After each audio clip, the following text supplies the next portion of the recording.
I loved seeing Tasha Yar one last time in Star Trek: The Next Generation's finale. When Star Trek: The Next Generation aired its two-part finale, All Good Things, it wasn't just a farewell to 7 years of adventures aboard the Enterprise D.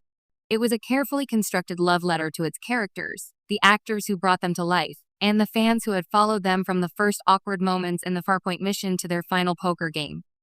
For me, one of the most unexpected joys of that finale was seeing Denise Crosby's Tasha Yar return for one last appearance. It wasn't simply nostalgia, it was the perfect emotional punctuation mark for a character whose journey had been one of the most unconventional in Trek history. Tasha Yar's arc had always been a little bittersweet. Introduced in TNG's first season as the tough, no-nonsense chief of security, she was one of the clearest examples of Gene Roddenberry's vision of a Starfleet officer who had risen above a difficult past. Coming from the lawless planet Turkana 4, she fought her way into Starfleet with grit and skill, and in those early episodes, she was positioned as a critical member of Picard's senior staff.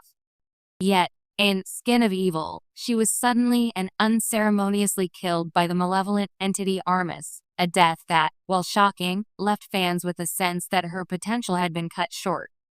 That's why her reappearance in All Good Things struck such a chord.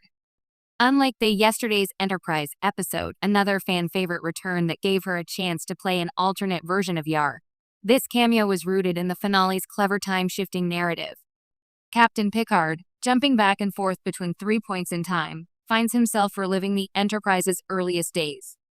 And there she is, Tasha Yar, alive and vibrant, standing at her post as if no time had passed for her at all. There was something surreal about seeing her in that uniform again. 7 years of TNG had passed for the audience, but in this moment, the show transported us back to the beginning, and it was like flipping through a photo album and suddenly finding a picture of a lost friend. Tasha greets Picard with the professional respect of a junior officer, unaware of the tragic fate that awaits her in his personal timeline. For the audience, that unawareness makes the scene even more poignant. What makes her inclusion so brilliant is how naturally it fits into the finale structure. TNG's ending could have easily been a straightforward wrap-up, but All Good Things took a risk by revisiting multiple time periods, letting us see just how far the crew had come. In the past segments, Tasha isn't there to steal the spotlight. She's there to help anchor the early Enterprise in the viewer's memory. She's a living reminder of the series' beginnings, but she also highlights how much has changed, both in the crew and in the tone of the show. From a storytelling perspective, her return is a gift to the audience. It closes a loop that began in 1987, when viewers first met the bright-eyed, fiercely loyal security chief. Denise Crosby's departure in Season 1 was famously complicated. She felt the role wasn't developing, and in many ways, she was right.